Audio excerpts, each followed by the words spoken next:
J'ai commencé le taekwondo à l'âge de 11 ans et j'y suis arrivée tout simplement parce que j'avais envie de faire un sport de combat à ce moment-là.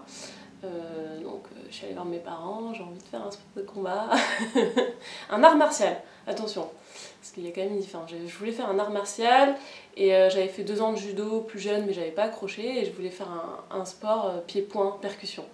À l'époque on pensait plus karaté que taekwondo, c'était plus reconnu on va dire.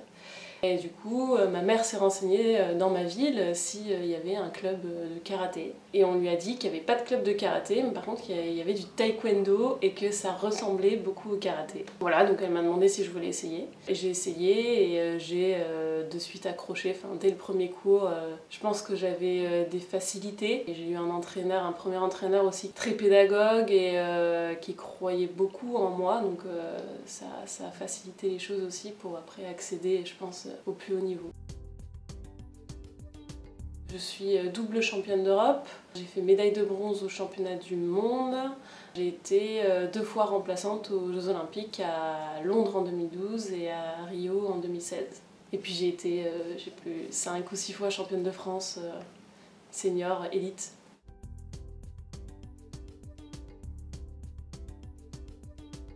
Alors oui, alors moi j'ai eu un entraîneur, mon premier entraîneur c'était un entraîneur homme et il y avait sa femme aussi, j'ai eu les deux mais c'est surtout lui qui m'a amenée vers la compétition et vers le haut niveau.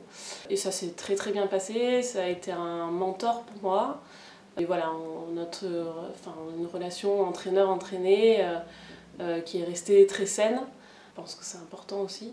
Voilà, ensuite j'ai eu des entraîneurs hommes quand je suis rentrée en structure de haut niveau, donc en Pôle France. Et là, c'est vrai qu'il y a, dans mes souvenirs, il y a eu peut-être un entraîneur qui des fois a pu avoir des comportements rapprochés avec certaines athlètes filles, avec parfois des gestes un peu déplacé, on va dire. C'est un seul entraîneur de tous ceux que j'ai eu. Et puis après j'ai eu quand même un entraîneur femme. Le reste, le plus long de ma carrière en fait. Celle qui a été aussi mon mentor, on va dire, au niveau de l'équipe de France et qui m'a amenée au plus haut. C'est important ça de le dire que quand même on a eu un entraîneur femme qui entraînait les filles et les garçons et qui était l'entraîneur principal, le chef des équipes de France. Oui, on peut dire maintenant entraîneuse, ouais, c'est vrai. Je pense que c'est des questions d'habitude qu'on a et qu'on doit casser sur ça. Et c'est vrai que j'ai toujours dit entraîneur, même pour mon entraîneuse femme. Ça va venir petit à petit.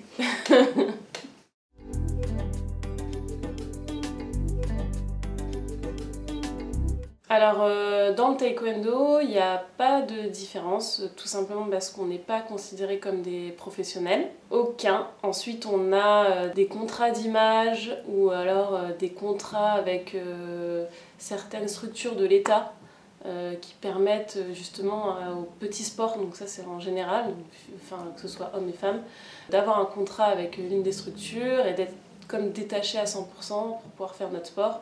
Et donc on a quand même un revenu tous les mois qui tombe et ça nous allège ce côté-là financier. Donc moi j'ai eu la chance d'être en contrat avec l'armée, mais il n'y a pas de différence, donc moi je suis sortie du dispositif parce que j'ai arrêté ma carrière, mais il y a à peu près 120 sportifs et on est à l'égalité homme-femme, il y a autant de femmes que d'hommes dans les athlètes de l'armée. On a le même salaire en tout cas dans l'armée.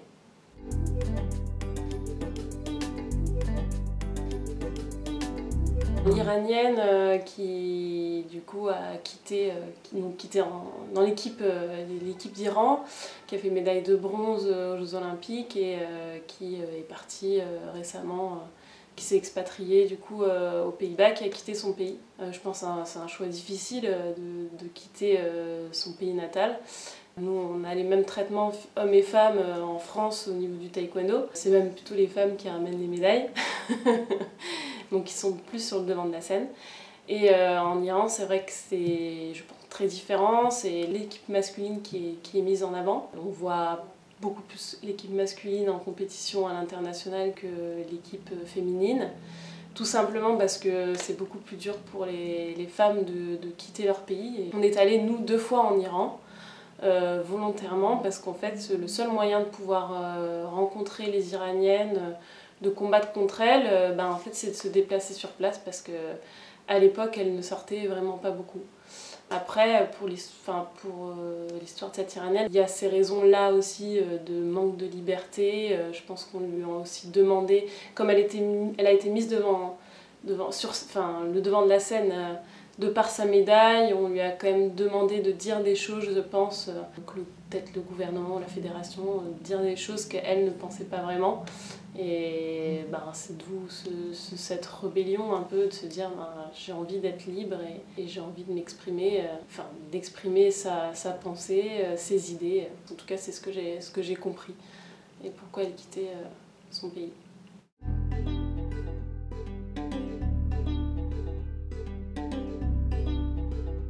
Je pense que malheureusement, ça doit quand même arriver même dans d'autres sports. Il faut savoir qu'un entraîneur, c'est un peu un modèle pour ses athlètes. Et je pense que l'entraîneur doit garder sa place d'entraîneur, ses distances avec ses athlètes. Et en même temps, il sait qu'il a un certain pouvoir sur ses athlètes parce qu'ils sont souvent en admiration, c'est souvent le maître, etc. Et je pense que la dérive, elle peut être facile de jouer de ça et de manipuler, faire des choses mal, quoi. Et comme ce genre de choses. Et je trouve ça bien que la parole se libère à ce niveau-là, de plus en plus. Donc il y a plusieurs mouvements qui ont permis aux femmes du coup de libérer ces paroles, ces non-dits, et j'espère que ça continuera dans ce sens-là.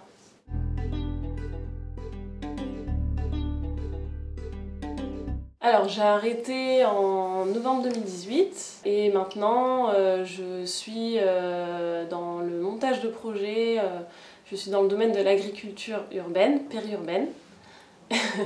Et donc je suis en train de créer mon entreprise avec un ami à moi et on est en train de monter une ferme urbaine dans le parc du Saussé à Aulnay-sous-Bois, entre Aulnay-sous-Bois et Villepinte. Donc pour produire des légumes locaux et aussi tout le côté pédagogie, sensibilisation, animation du territoire sur le territoire du coup du 93 et plus précisément Aulnay et Villepinte. J'ai complètement arrêté, je pense que j'en ai beaucoup trop fait, donc en fait j'avais besoin de voir autre chose et de faire d'autres sports. Et maintenant du coup je fais du football. Voilà, à l'âge de 11 ans, j'ai commencé le foot et taekwondo en même temps. Et puis ça marchait bien dans les deux. Et à l'âge de 13-14 ans, j'ai dû faire un choix parce que j'avais 3 entraînements par semaine de taekwondo, plus les compétitions, 3 entraînements de foot, plus les matchs. Donc j'ai les parents qui ont dit bon maintenant il va falloir faire un choix. Voilà, j'ai choisi le taekwondo, donc le foot ça m'a toujours manqué, c'est ma première passion je pense. J'ai toujours dit que quand j'arrêterai ma carrière, je reprendrai le foot. Et j'avais besoin de revenir vers un sport d'équipe, dans un collectif, voilà, tout ce collaboratif, ça me parlait et j'avais besoin d'être complètement dans un sport différent. Et je m'épanouis. Et je joue au Racing Club de Joinville, Le Pont. Une toute jeune équipe parce qu'on a créé la section l'année dernière. Et du coup c'est la 2e année qu'il y a la section féminine à Joinville-Le Pont. Et c'est un club qui avait la volonté de développer le football féminin dans son club parce qu'il était très réputé au niveau des garçons en tant que club formateur. Et du coup, ce qui est génial, c'est qu'il n'y a pas d'équipe senior à Joinville, enfin ce qui est génial pour nous les filles, parce que du coup, l'équipe senior féminine devient un peu la vitrine du club.